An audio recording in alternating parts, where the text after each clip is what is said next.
Hello friends, आज आपण शेंगदाणे, गूळ व तीळ हे 3 पदार्थ वापरून घरगुती पद्धतीने लाडू कसे बनवायचे हे पाहणार आहोत. लाडू एकदम ठिसूळ व स्वादिष्ट तयार होतात. त्यासाठी 2 वाटी शेंगदाणे, 1.5 वाटी तीळ व 2 वाटी गूळ घेतले आहे. त्यानंतर गॅस चालू करून तीळला खरपूस छान भाजून घ्यावे.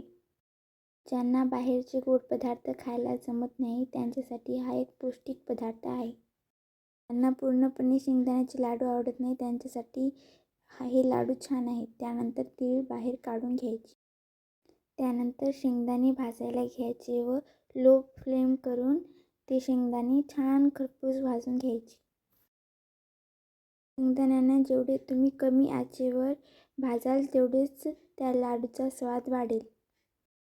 शेंगदाणे छान भाजल्यानंतर ते एका प्लेटमध्ये काढून तीळ, शेंगदाणे थंड होऊ द्यावे. त्यानंतर मिक्सरच्या भांड्यात थोडे शेंगदाणे, थोडी तीळ व थोडा गूळ टाकून त्यांना मिक्सरला बारीक काढून घ्यावे. माझ्याकडे थोडा कडक गूळ होता त्यामुळे मी तेच वापरला. डार्क कलरमध्ये मऊ असा गूळ असेल तर तुम्ही ते वापरू शकता. नंतर मिक्सरमध्ये बारीक काढून तो एका प्लेटमध्ये काढून घ्यावे. तुम्ही थोडा जाडसर पण काढू शकता.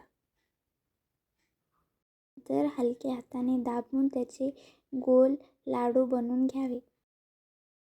तुम्ही बघू शकता किती छान गोल असा लाडू बनला आहे. तुम्ही त्याच पद्धतीने असे लाडू बनवू शकता.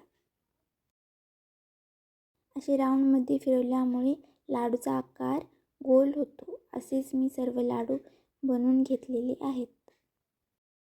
एक महत्त्वाचं म्हणजे मिश्रण गरम असायला पाहिजे, तरच लाडू छान बनतात व लाडू बांधता येतात.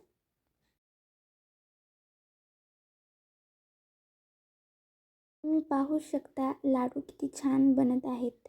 तुम्ही पण हीच पद्धत वापरून जर लाडू बनवले तर तुमची लाडू उत्तम बनतील.